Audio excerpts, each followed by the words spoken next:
Well, we were having a phenomenal discussion, one of the best discussions we've ever had online. But some idiot, me, forgot to hit go live. Welcome to the Shifts and Pucks podcast. It's the other way, Dan. It's this way. Oh, Yeah. for me, you're on this side. Good. Follow us on Twitter at Shifts and Pucks, Facebook.com Shifts and Pucks, YouTube.com Shifts and Pucks. Subscribe wherever you get your audio. You also missed a scintillating read from DraftKings, which was the job-dropping moments that make hockey hockey. Experience them all with DraftKings, an official sports betting partner of the NHL. Missouri listeners, listen up. DraftKings Sportsbook is now live at the Show Me State. New customers, this one's for you. Bet just $5. And if your bet wins, you'll get $200 in bonus bets instantly. So what everyone missed, we recapped the week that was with the Calgary Flames, which they have not won since the Rasmus Anderssson trade, which you can go back and listen to our recap of that last Monday, which was included a 2-1 overtime loss to New Jersey, included a 4-1 loss to Pittsburgh, a 3-1 loss to Washington, and a 3-2 overtime loss to Anaheim. And we are just discussing also that Ryan Huska said today that Blake Coleman is injured. Injuries continued. He is not going to play until after the Olympic break, which What's the point in rushing him back? Sorry, say that again. What's the point in rushing him back? Exactly.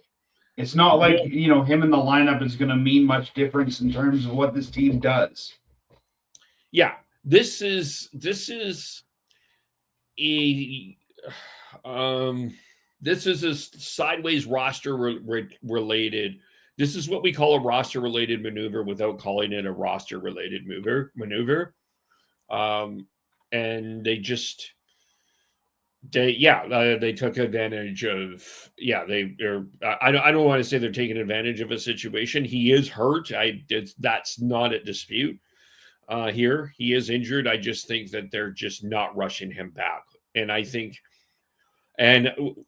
we'll just reset this conversation again. And then we were just hitting Kadri when I discovered I did not hit live. I am so sorry, Dan. Anyway, okay. The report, it appears, I think, I am 55% certain that we have seen the last, we probably have seen the last game of Blake Coleman in a Calgary Flames jersey. And what I was suggested in a bold move, and Dan will may kind of reset it here, is if I was a GM, I would just try to ask, I'm not going to say I'm going to be able to pry him out, but I would be very curious if I could pry out Blake Coleman and Michael Backlund out of the Calgary Flames' hands. Because if I had those two, I know I would be in a top contender for the Stanley Cup. And I know that people are talking about elite stars and all of that. Backlund and Coleman are absolute warriors. They are, but I don't think the Flames will give up their captain. He has a full no move this year. He has a full no move next year. He just signed a deal going into this season, knowing that this team was probably going to rebuild. I mean, I think that was the same interview at the beginning of the season when he said, we all know Raz is going to be out of here. So I think that he knew what he's getting into. Tilly's become his daughter a big fan favorite here. I think the family loves Calgary. You also need veterans. I mean, people talk all the time, Kevin, about move anyone over 30, move anyone over 25. You need vets. Yeah. And he wants to be here. I also don't know how many teams can take on two forwards like that. Yeah.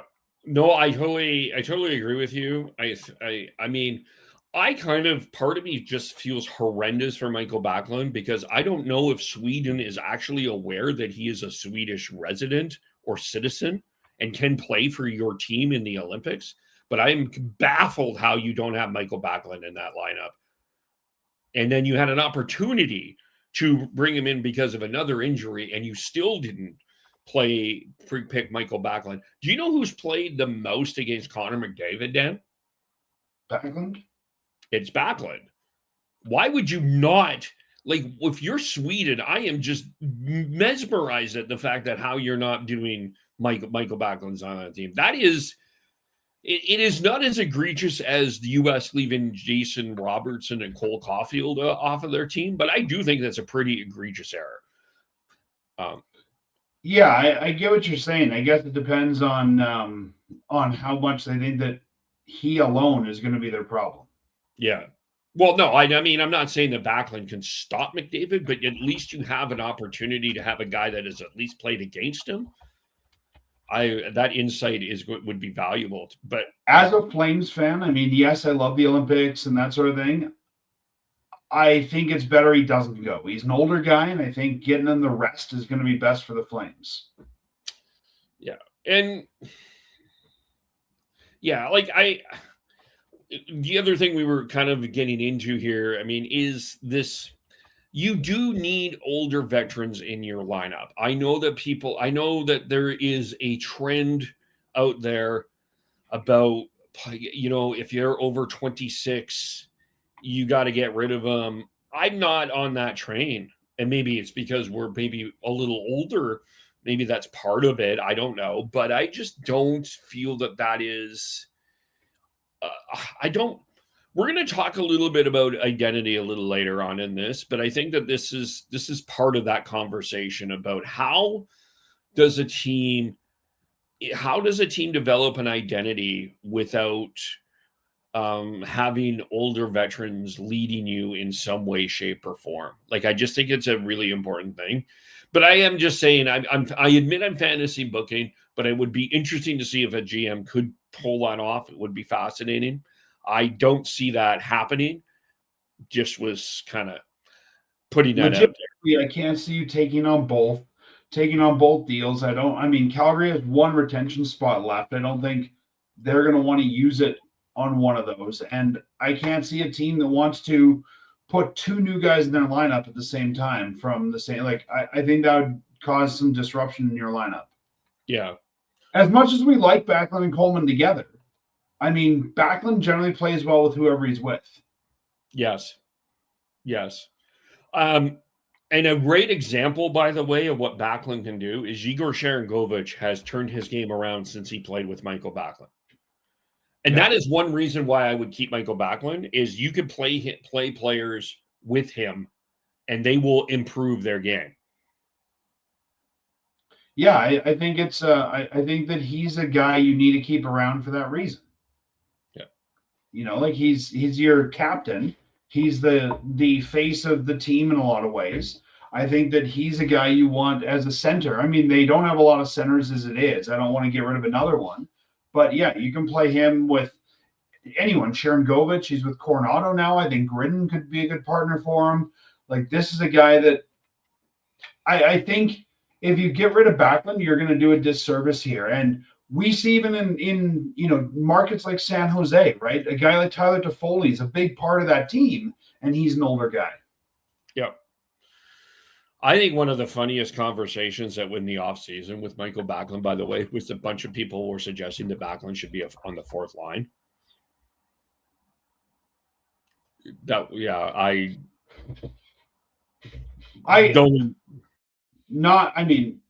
Sure, with the right lineup, but not this lineup. I mean, who's your centerman above him?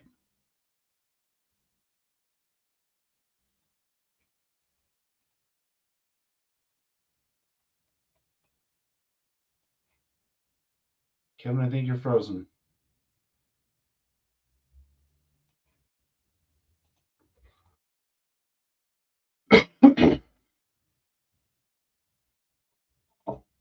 I think Kevin is frozen here. We'll try to get him back on the line shortly.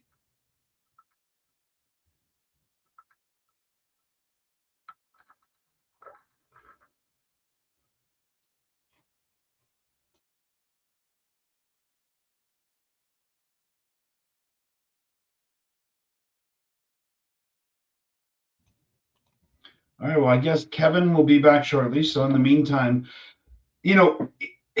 I don't see any way you put Backlund on the fourth line. I mean, Michael Backlund right now is the Flames 1C, generally about 3C. So you've got what? Kadri, Frost. Who goes above him? I don't think that Pospisil's a center. I don't think Zari's a center. You want those guys as wingers. Like, for Backlund to be your 4C, who goes above him? And that's where I think that the Flames need to keep this guy, because he's the only guy they've got in that role. And I think that whoever he plays with is sort of like Giordano. Giordano, you can play him with Brody. He looked pretty good. You played him with a whole bunch of guys. He looked pretty good. But then we'd see those guys go off on their own and not always look as good. I think Backlund needs to be here to help us anchor some of these young guys, and to also be that continuity between old and new. And I mean, the only reason he's played the most against McDavid is he's the longest serving Flame. Right? He's been here forever, and this is the kind of guy I would like to see. If he wants to retire a Flame, let him retire a Flame. I think the Flames have enough assets they can move and not lose out by not moving Backlund.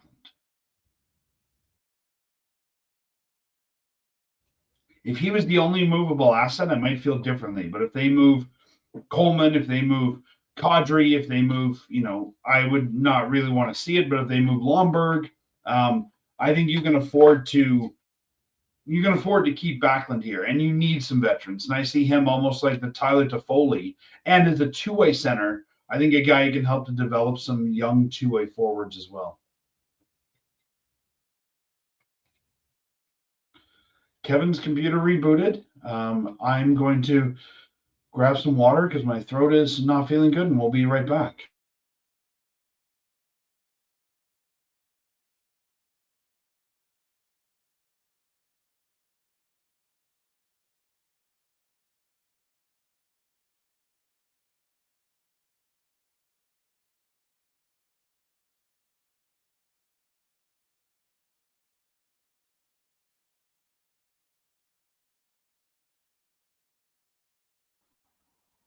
Hello. There we are. Welcome back. Sorry, I just took a quick break to refill my water. Okay, sorry. While you're gone, Kevin, I was just saying, if you put him on the fourth line, who plays above him? Like, they're short centers anyways. I think that's part of the problem. By the way, we sincerely apologize for the technical issues on this one. But I think that's part of the problem. I don't think anybody's really stepped up. Craig Connery has been saying since he took the job, people have got to grab a jersey, and I don't know if anyone has. Like, even for Backlund and Coleman, I think Sam Honzik is a perfect winger for Backlund in that line, but like Morgan Frost has been pretty inconsistent this year. And then, John Beecher really didn't, he's out for a while. Connor Zary is not really, I think that they're determining that Connor Zary is not really a center. Who else do you have? Pospisil's not a center. And Pospisil's no, they don't have anybody to replace that. That's the problem.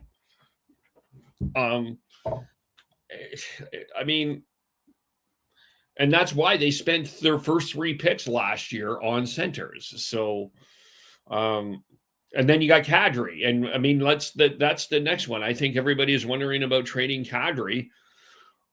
Look, Mr. Murray Edwards and friends are not going to want. They've got one retention spot available. They're retaining 50% on the Anderssson. They've still got the Markstrom contract as well. I believe that they're still paying Jacob Markstrom.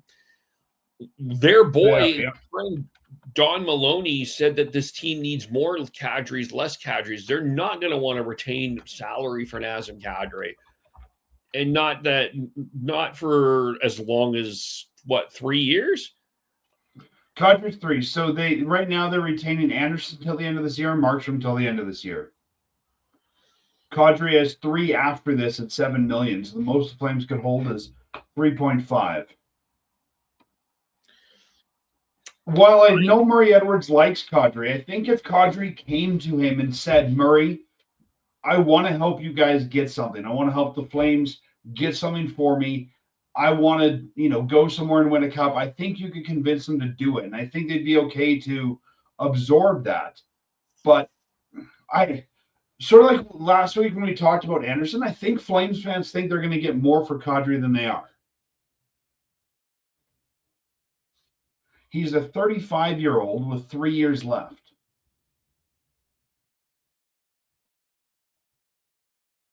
Kevin, it looks like we may have lost you again.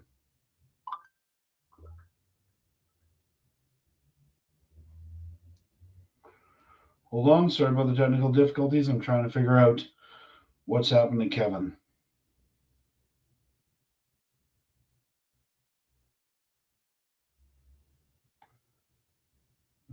He says, I froze.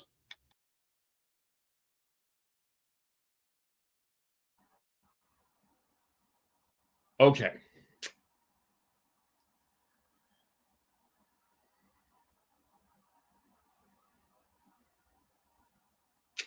All right, just waiting for getting Dan back here. This is we never have these kind of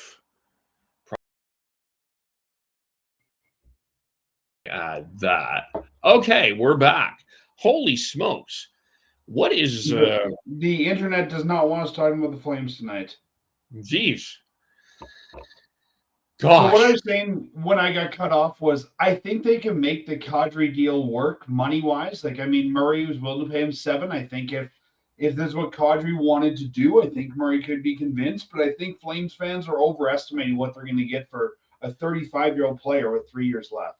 Yes, I am totally with you. I think that this is one that, and I don't think even if you traded him last year, I know, and I understand where man is coming from, but I do not believe you're getting the Brock Nelson return for Nazem Kadri.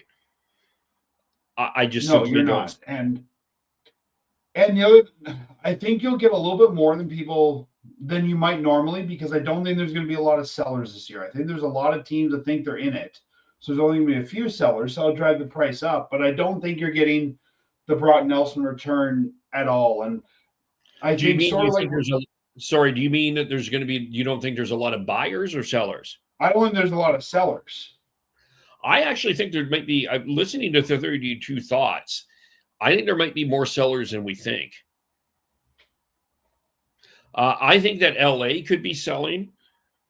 Like if you're facing Colorado, that like sure, Boston and Tampa were beaten, and like President's Trophy winners have been beaten before, but you got to realistically look at that and say, man, I look at that Colorado roster and say, I'm going to live to fight another day. I could see, but like right now, LA is tied with San Jose for last wild card in the West. So Seattle. Like, I think that you don't know. You may not know till the last day of the season if you're in or not. And I don't think any of those teams want to handicap themselves. Yeah. Like, I think in the West, you're going to have Chicago. I don't think Winnipeg's going to sell, because I think Winnipeg thinks it's a bad year and they're going to be back in it next year. Calgary, St. Louis, Vancouver, your sellers in the West. Yeah. And the East, I mean, the East is still fairly tight as well. I mean, you know, I think Florida, Philly, I don't know that Toronto's ready to go sell yet. I don't know Washington's ready to go sell yet. Like, I don't know how many sellers you're going to have. Yeah, I mean, the guy that is going to be a handy or a bit of a problem for a Kadri return is Braden Shen in St. Louis, where certainly with youth and a bit more age on him, I think teams would be more interested in Shen than Kadri. All due respect to Kadri, I love Nazem Kadri, but if you're looking at one or the two, you're probably taking Braden Shen. I could see Kadri leaving in the off season, but I don't know if I see Kadri leaving at the deadline. No, I don't think so. I think if nothing else, if I was the management here, I mean, I don't know you'll get more for Kadri now than you would in the offseason. Some ways I think you might get more because someone doesn't have to pay the rest of this deal on him. And I think there might be teams that are looking for him next year. But I think that, I don't know. My thought is I think that you will see if he moves, it's in the offseason, and it'll be not nearly what fans are expecting. And I think that in some ways, sort of like Backlund, there's value to keep him here. Yeah. I know. I mean, we've talked about moving Kadri for how many years now, and it hasn't happened. Yeah. Yeah. Like, honestly, Kevin, what I could see is the Flames, say, eating Coleman's deal or half of it to move him, then wait till the offseason when they free up two salary retention spots, and then move Kadri. Yeah, maximize the Coleman move. Yeah, yeah. Um, yeah, I'm just not convinced. And I know that what's going to happen is there's going to be people say that they waited too long on Kadri. I just think that was always going to be a tough contract to trade the moment that he signed it. Yeah, I agree. So, yeah. And I mean, I think you and I had this discussion way back when he signed it. If the Flames were successful, nobody would have cared. Same thing with the Huberdeau deal, right? If you won a cup, those deals would have been fun. Yep. But I think the other thing we have to ask ourselves if they do move Kadri is how close to the floor are you? Yeah, I guess that's the question because you're going to have to fill that spot with somebody. You need to, and sort of like what we talked about with 11. You don't have another centerman. No, you don't, and you're not rushing Cole. Like the one thing that you cannot do, even in this whatever you want to call it, you can't rush players into the lineup. That is the recipe for failure. You cannot rush that.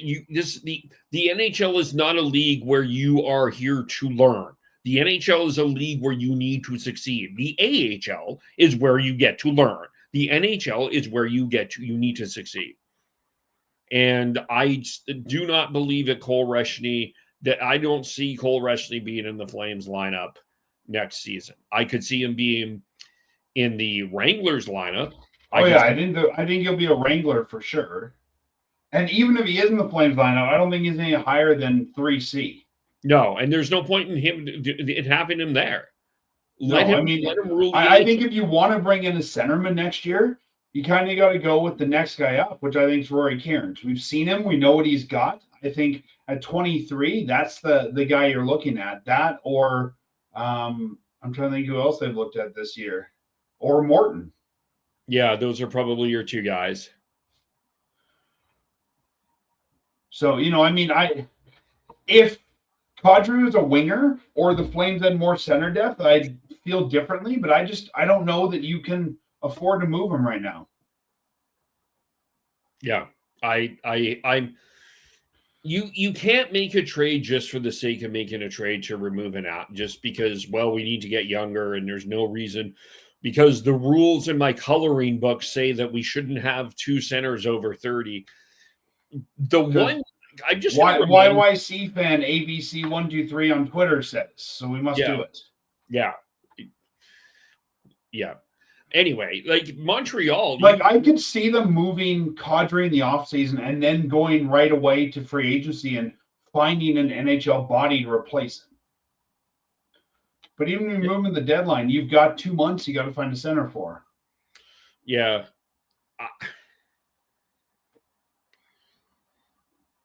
Yeah, I think unfortunately with some of these contracts, the Flames are stuck with for a while. And I mean, I wouldn't even say they're stuck. I think Kadri's a fine point. I think the one that a lot of people think feels stuck with is Huberdeau right now. I think Huberdeau. But why are you stuck? I mean, they're $17 million away from the floor. This is helping them get above that.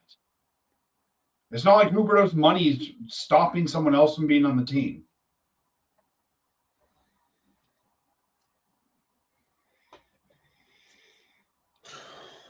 No. Do you think he's blocking somebody from a lineup spot?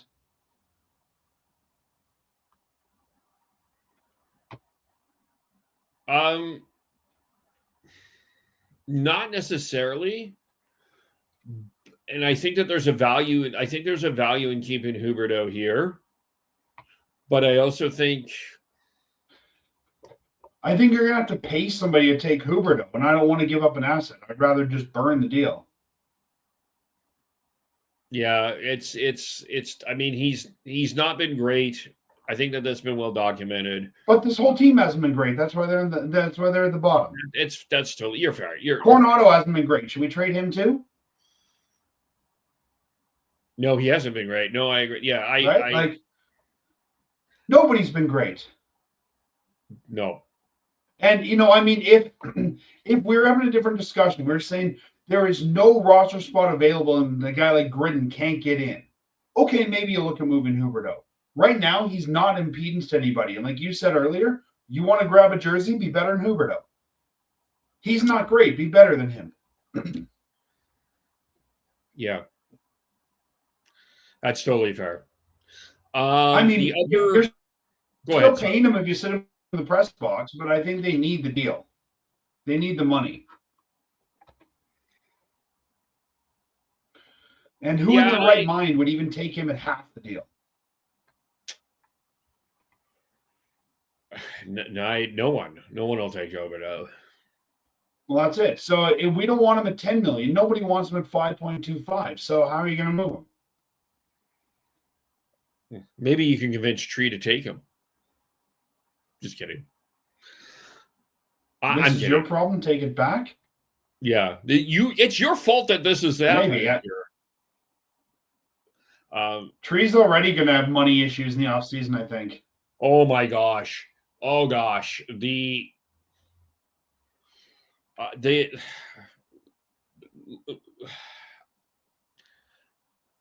Leafs team is going to be bad for a very long time. I don't think they realize how bad this team is.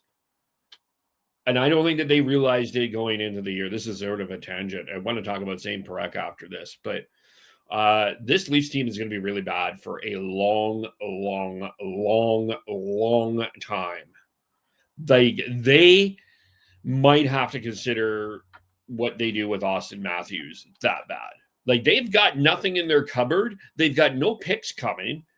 Their goaltenders are both injured. Their blue line is old. There's no real talent on this team. Like, I don't think that there's anybody with, other than Matthews and Nylander, that team has no real talent. Yeah, was a colossal mess in Toronto, in my opinion. Did you freeze again? I agree. Oh, you're here. Okay. I'm still here. I'm just listening to you. Yeah, I just they have some big decisions over there, and anyway. The other news this week was Zane Parekh scored his first ever professional goal with the Calgary Wranglers. Have you had a chance to see Zane Parekh with the Wranglers yet? Not in person. I watched one of their games online. How have you felt he's looked? As you and I and myself and Matt, and probably you and Matt, my co-host, have said, the AHL's, I think, where he should be. Like, he looks to me like he's playing at the right spot. I think he's still getting hit hard, like we're seeing in the NHL. Obviously not as hard, but I think that's the part that he has to adjust to. But it feels like he can keep up in the AHL. And there's times I felt like he was behind the play a lot in the NHL. Yeah. There's not a way that's just one of the questions maybe I want to kind of figure out here is with, like, I think they're going to play Parekh after the Olympic break a ton, which is completely fine. But next year, it's a full season in the AHL. I think even at least starting him there. Let him earn his way up, but start him. Yes. I just think it would be so good for him to gain some confidence. I think that he would be a great spokesman for the Calgary Wranglers too. He's fantastic in front of a camera and in front of a microphone. He's very engaging to listen to. He's a super talented guy. I think that he would be able to go I think a lot of people would go to the Wranglers games just to watch him. I think he would be the guy that sells your tickets. Yeah, totally. Totally. But you can't, like, honestly, Dan, Hunter Brzusewicz has earned a spot more than Zane Parekh in the NHL lineup. And I'm not saying that Brzusewicz has been perfect, but I think Hunter Brzusewicz can be a regular defenseman in the National Hockey League. I would like to see Hunter Brzusewicz with the Flames for the most part next year. I think Brzusewicz has played and earned it. Parekh really hasn't. And again, I think no harm, no foul. He's going to be, 19 next year. Put him in the A. Yeah. This is a future. You're not studying his development at all, in my opinion. Yeah. This is a future conversation we're going to have. I'm just going to put this in your note here. How is whoever the Flames pick in the top 5, if they pick in the top 5, how are the Flames going to handle that player? I think that's going to be a very interesting conversation, because I think a lot of people will want to say he should be right in the NHL because he's a first pick. And I think that there will be an argument in a lot of the Flames organization mind. I wouldn't be surprised if there's some people that will say, whoever it is, you're going to be playing in some sort of non-professional league for a while. And we will have you up when you're depending. And even that, I think it depends what league they're coming from. Because if it's college and they can play there for 4 years, you're not going to keep them there. Sign them when you're ready. If it's age, or if it's, depending on their age, if it's Canadian hockey, there's only so many years they can play non-professionally. Right. But I don't see, even if it's a guy like, a top center like McKenna, yes, you'll sell a lot of tickets. I don't see the need to, bring the guy to camp. If he makes the team, great. But I don't think you immediately say you're not making the team just because. But you know what? We're not just going to give you a jersey just because either. You got to earn it. Yeah. And that's, I think. And even if you earn it, you might be 3C this year. Yeah. Yeah. I think one of the things that the Flames have to get right is making sure that there's competition in all spots of that lineup, that people are fighting for spots, that it's not just, okay, you were the first pick. You're like, the one thing about the same Parekh conversation online that's really frustrating is that there's a lot of people that feel that he's completely entitled to be in the lineup, and he's absolutely not.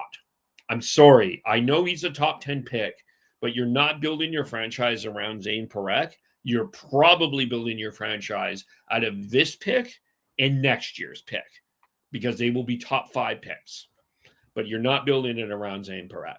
And I think the fact that we're even having this discussion around Parekh sort of shows you that just because you're top 10 doesn't necessarily mean that you're an automatic shoo-in.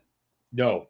And that's the other part of that conversation too. Just because you're top 10 doesn't mean that you're going to make it in the NHL. It doesn't mean that you're going to be elite. Well, and you and I have had a lot of discussions over the years about Sam Bennett, right? And I think that he got rushed up here, and he's looking good now. I don't know if that's a change of scenery or maturity, but he struggled a lot, and I still think that an AHL stint would have helped with that. Yeah, totally. And the former general manager here, who's running the Leafs, agrees with you 100%, by the way. Anyway, let's read. Even Conroy, I think, has said he agrees. Yeah, Conroy has admitted a couple of times that they botched the Sam Bennett experiment. Yeah, he wasn't calling the shots, but I think, it's, you've learned from it, and let's see if they have learned from it. They say they have. Let's see if they have. Yeah. But I think even if it's a guy like a Gavin McKenna, I think you give him every chance to make the team, but I don't think you just give him a jersey. No, he has to earn it, for sure. He has to earn it. Can I just ask here, like, looking back at the beginning of this season, it almost felt like Huska was almost handcuffed by Parekh in some ways, because they really couldn't put him in the place that he was most suited for, which was power play top 4 minutes, because you had Rasmus Anderssson and Mackenzie Weegar there, and you're not putting Parekh in that position. And Parekh wasn't really a guy that you could put in a bottom six role. He just doesn't have. I do think that bottom six role in general for a lot of coaches, it's more of a defensive defenseman type of role. Chip the puck out, keep your end of the ice clean type of play, and that's not Zane Parekh. And I felt like it really kind of handcuffed everybody to, in a way, putting Parekh in that position. I don't think it helped anybody. No, it didn't. And I mean, last year, Parekh, I think, had some struggles off the ice as well. That I think it was good he wasn't here, at the time, and they didn't just rush him in. I've been a big proponent of bring the guy up and play them where you think they're going to play when they're an NHLer. And that bottom six role is not, or bottom three in the defense is not who Zane Parekh will be. No. And I think, Kevin, a lot of fans, especially if they're not from Calgary or Abbotsford, for your, listeners, I don't know that they realize how good the American League is. I didn't really appreciate that until the team came here. I'd seen it on TV, I'd seen, games online, but I didn't really appreciate how good the American League was until I was able to sit through a couple American League games. And I think it's not like if the NHL, the American League, they're quite similar. I mean, it's a couple, steps behind the NHL, but it's a good development league. Yep. And you need to have that sort of development, and you need to have all of these players getting the opportunity. You have to fill two rosters. In some ways, fill some other rosters as well. But it is important for sure. Yeah. Let's read the second ad. We'll have a couple of other topics here. Download the DraftKings Sportsbook app and use code THPN. That's code THPN to turn $5 into $200 in bonus bets if your bet wins. In partnership with DraftKings, the crown is yours. Gambling problem? Call 1-800-GAMBLER. In New York, call 877-8-HOPE-NY or text HOPNY 467-7369. Pardon me. In Connecticut, help is available for problem gambling. Call 888-789-7777 or visit ccpg.org. Please play responsibly on behalf of Boat Hill Casino and Resort in Kansas. Pass-through of per wager tax may apply in Illinois. 21 plus age eligibility varies by jurisdiction. Void in Ontario. Restrictions apply. Bet must win to receive bonus bets, which expire in 7 days. Minimum odds required. For additional terms and responsibilities, responsible gambling resource, see dkng.co/audio. Limited time offer. Okay, so one of the things that has been kind of on the radar here has been ice time for the young players, and one name that has been coming up here is Matvei Gridin. First of all, what have you thought of Gridin since he's come up? I think he's looked good in the role he's been given. I mean, he looked good at the American League level. He's right now playing with Boston and Huberdeau, and I think he's doing a fine job. I thought he did a fine job at the beginning of the season, too. There has been some complaints online about his ice time. So I want to see I'm just going to pull up his ice time here, and I'm going to compare it to Ryan Lomberg's just as an example and see what we think here. Hang on. I agree with you. I think he's looked really good. I also think that there is certainly a learning curve in terms of what his confidence will be. I don't think we've even reached the graphs of that yet. He'll get there. He's only 19, for the love of God, right? 19, 20, for the love of God. He's going to get there. It's just going to take some time to just learn how he can score in the National Hockey League. And I mean, talking about ice time, I also don't want to cram him onto too much ice time and burn him out, or, change his developmental trajectory. Like right now, he's playing below possible in the lineup. I don't know if that's where I'd put him, but we also see that I think Huska is very willing to change his lines. And if you're looking good, you'll get more ice time. So his last 5 games, he played 13:39 in Anaheim. He played 9:09 against Washington. It was, and I value shifts. Some people don't, but I like the number of shifts tells me that that's the amount of ice time that they're throwing him on the ice. 15 shifts against Pittsburgh, 11 minutes. Against New Jersey, he played 14:54 and 14:17. I don't think that that's terrible.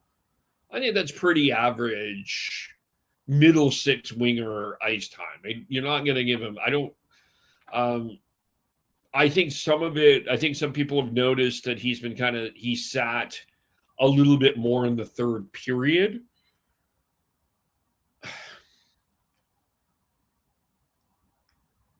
I don't think that Huska's punishing him, but I think that there's value in watching the game from the bench, especially like the Washington game.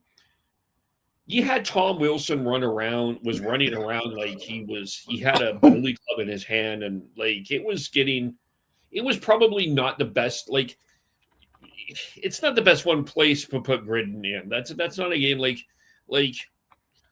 you don't want Tom Wilson clobbering Matvei Gridin. And that is the way that Wilson was playing that night, that was a possibility. Absolutely possibility. I know that there's going to be people that will disagree with me on this, Dan, but I think that was actually smart of Huska to keep Gridin just on the bench, let the intensity of this game play out, and let your older players who can handle this take the battle with Tom Wilson. It was not a game that you needed Gridin. Yeah. No, you don't. And I think that if you, I like you said, are they punishing him for what? What did he do wrong? No, I don't think that they're punishing him. No, I don't see what you'd be punishing him for. That's what I'm saying. Like, you're not punishing him. We see the coach sit guys for a period all the time. Like, I think if Gridin was his best player and it was the right time, he would have put him out there. Is not putting Gridin out against Tom Wilson going to affect his development this year? No. Yeah. I'm looking at Lomberg's numbers against Washington. He didn't play against Anaheim. 8:59 against Washington. So Gridin played more there. 13 minutes against Pittsburgh. Gridin played more there. 10:10 against New Jersey. Gridin played more there. And then the Islanders, 10:37, Gridin played more there. So I'm not sure what people are complaining about. Gridin's getting more ice time than Lomberg.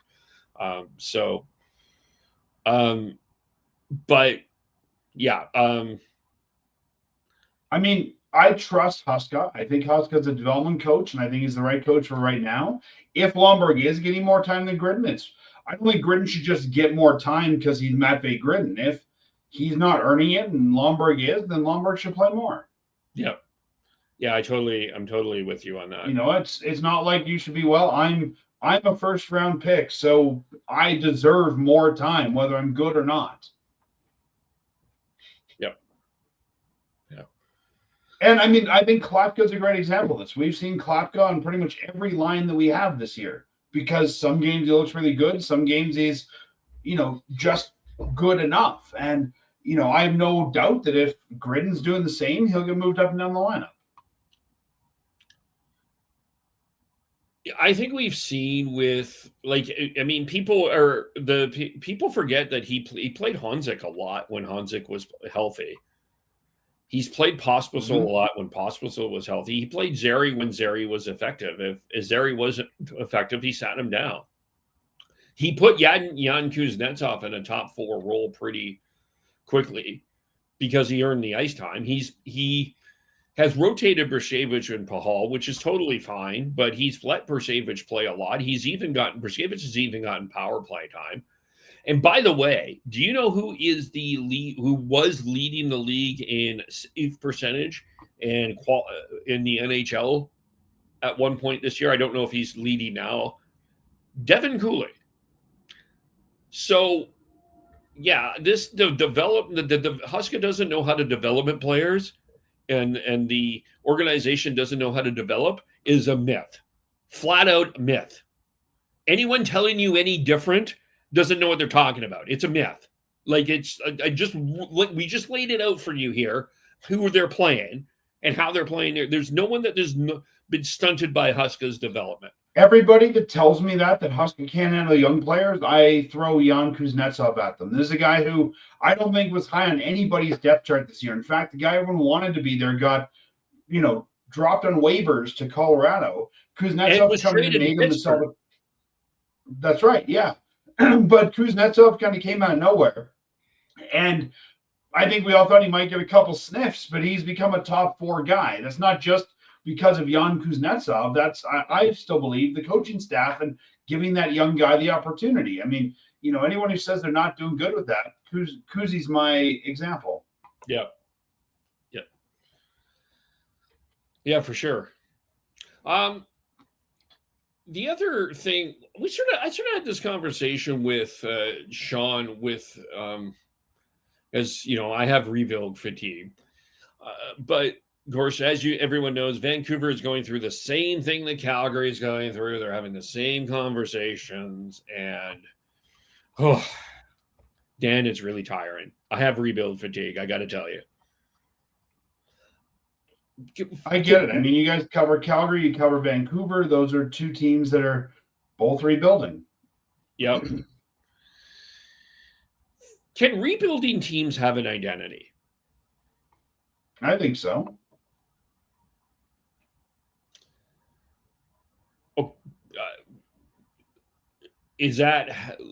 Do the Flames have an identity? Let me think about this for a second. I'll give you the answer on this while you think about it. I think they did have an identity, and I think they want to keep some sort of framework of an identity, but I do believe that there's an opportunity that could change depending on draft picks and other things that happen as they go forward. I think that they want to be a hard team to play against. They want to be a hard-working team, and they want 100%, no matter if this is the rebiggle or not, they want every game to be a competitive game, no matter what. There is that, but I do think I reserve the right for the Flames to make that change because it's entirely possible, but I do think that that's what they're trying to establish in that dressing room. Yeah, I think that's fair. And I think we've heard, like, I'm just trying to thinking about what Conroy said. That's what Conroy said. We want to be competitive every night. We want to compete every night. I think the Flames are between 2 identities. Like you said, then they had an identity, and I think now we're trying to morph another one. But if I had to say what their identity was, I would say it's a team that is, I would say, trying to compete every night, no matter the result. And even that, I guess I can't say, because there's been some nights they looked like they didn't even show up. But I think that all teams can have an identity. I don't know if they do yet.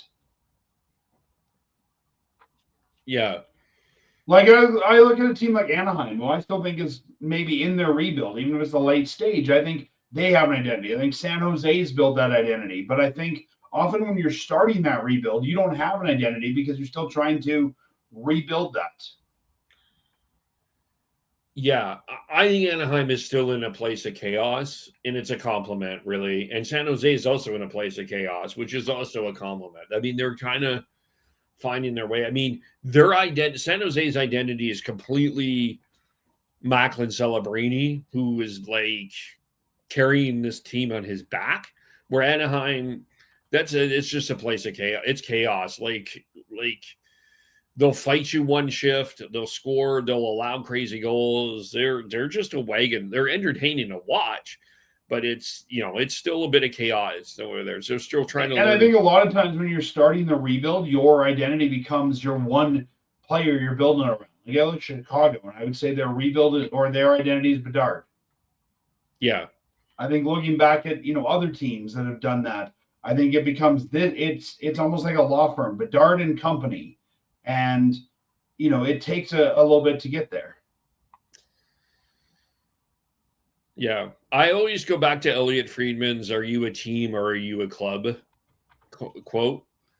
And And I think a lot of the times that's half the battle, is finding out if you're a team or a club. And I think the teams that figure out that they are a team are the ones that find that success and can take that next step.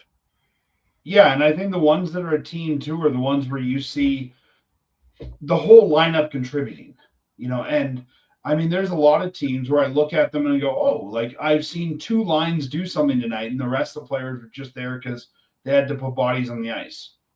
Yeah. Yeah. Yeah. I do think that this is going to be in a very important conversation going forward with both the Flames and even the Canucks is trying to figure out what type of team that you want to be. Like, I was saying this to Sean, I don't really think the Canucks have really had an identity since 2011, since they were that Stanley Cup final team where they wore the black hat and they wore it with pride. They've been kind of been rudderless in that identity part ever since, and I think that that's part of the problem. Yeah, I think you're right. Yeah. Anything else we want to talk about regarding the Flames, or? Not really. I guess, and maybe we're too early for it, but just your thoughts. Really, no Flames going to the Olympics. Do you think that the time off is going to help these guys or hurt these guys?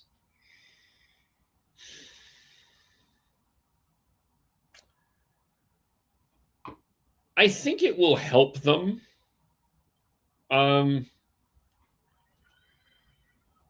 Is Pospisil going with Slovakia? I believe he is. Okay, so he's the only one. I just think it's probably good for everybody to get away. I think we've seen even when they had the 1 week break some year, they came back and just looked really slow. I wouldn't be surprised if they come back and look slow again. But like the one I'm very curious about what the trip to Cabo is I wonder what Mackenzie Weegar is thinking. In what way? How old is he? He's in his 30s. He didn't sign it. He signed to, like Coleman, he wanted to win, and he's 32 years old. I wonder, I don't know. I don't think he gets done at the trade deadline. I'm not saying that, but I think that one of the conversations that's been coming around is it Weegar or is it Whitecloud that you end up trading? I just wonder where Mackenzie Weegar is at in terms of, does he want to stay or go? I'm not saying he wants to go, because I think Mackenzie Weegar has shown an absolute commitment to Calgary. Like he's in. I've loved Mackenzie Weegar here. I know he's had a tough year this year. I wonder, of all the Flames, now that I think about it, of all the Flames that need a refresh, probably Mackenzie Weegar needs it the most. But it's a tough deal to move. Yeah, it's a lot of money. It's a long term. Like I wouldn't and he also, I don't think is at the best year. And I think Mackenzie Weegar would agree he hasn't had the best year. Like, I wonder if you convince him to do the Rasmus Anderssson and come back next year, kick some ass, and then we'll look at, then we'll look at maybe dealing you. Yeah. Because the Flames dealt Anderssson from a position of strength. Yeah, they're not dealing Weegar from a position of strength this year at all. And I think if you want to maximize your return, I think you will maximize your return on a defenseman in Whitecloud. I don't know if you should deal him, but I think that's where you would maximize your return. Yeah, that's the one my instant reaction with the trade was like, my first thought is they're probably going to flip Whitecloud.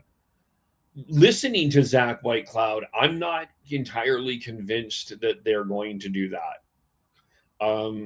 I said this on Fireside Chat, and I think that if you think that Zane Parekh is going to make the lineup this year, I think you need a defensively responsible partner for him.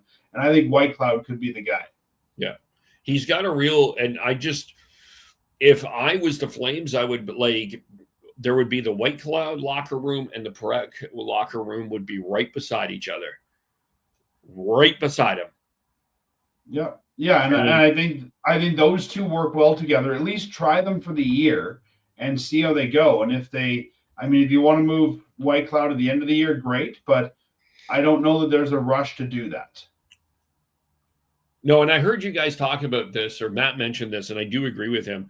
White Cloud is a better player than Mason Lohrei. Like, Lohrei is younger, but I just feel like White Cloud just brings you so, like... Lohrei is a distressed asset. I don't think White Cloud is. White Cloud was, a roster player that I don't think LA wanted to move, Vegas wanted to move to anyone else, but had to get this deal done. Yeah. Where Lohrei just feels like, the distressed asset. Yeah. Yeah, that I think is that'll be an interest. That's going to be, I think, the next debate is trade Uyghur or White Cloud. And I don't know. I think that's an off-season conversation. Unless you're absolutely blown away by a White Cloud deal, I don't think that the Flames are going to do that. But I think that's true of anything. If you're blown away by a Frost deal, you make the deal, right? Yeah. Yeah. Okay. Well, I also think that if you're a team right now trying to trade for a top-tier defenseman, I think that there's options out there that you'd rather go after than Uyghur. Who? Well, it's a long-term deal. Even White Cloud. I think I'd rather take a 2.4 for a year than take on the Uyghur deal. Yeah.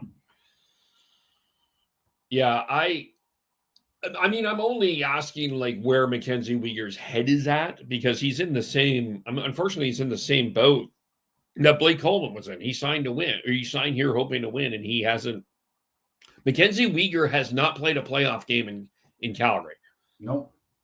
And I feel for him because he deserves better. But, anyway. Not everybody can play for a winner. No. Right? And I think a lot of times, again, fans want to see trades because, wow, it's exciting. But it's not like the Flames can move everybody in one season. Yeah. And then we get to this point of the trade deadline all the time where everybody's like, well, there's so little trade movement at the trade deadline. Like, it's almost, that's quite frankly a dud. And it's hard to make trades in the NHL, and you're not making those significant trades at the trade deadline.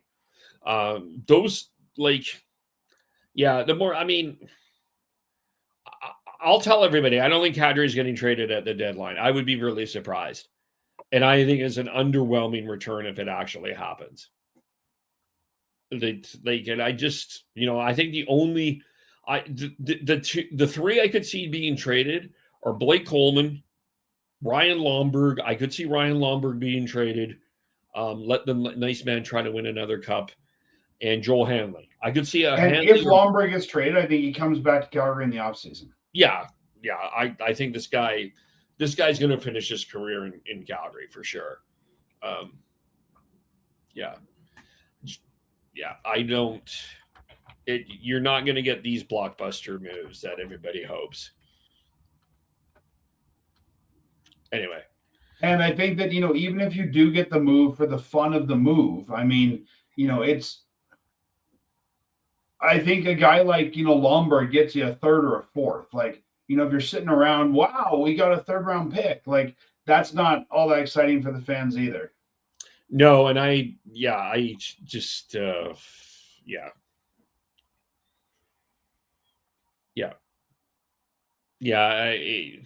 just listen to us, folks. We will lower your expectations and you will never be disappointed. That's right. Yeah.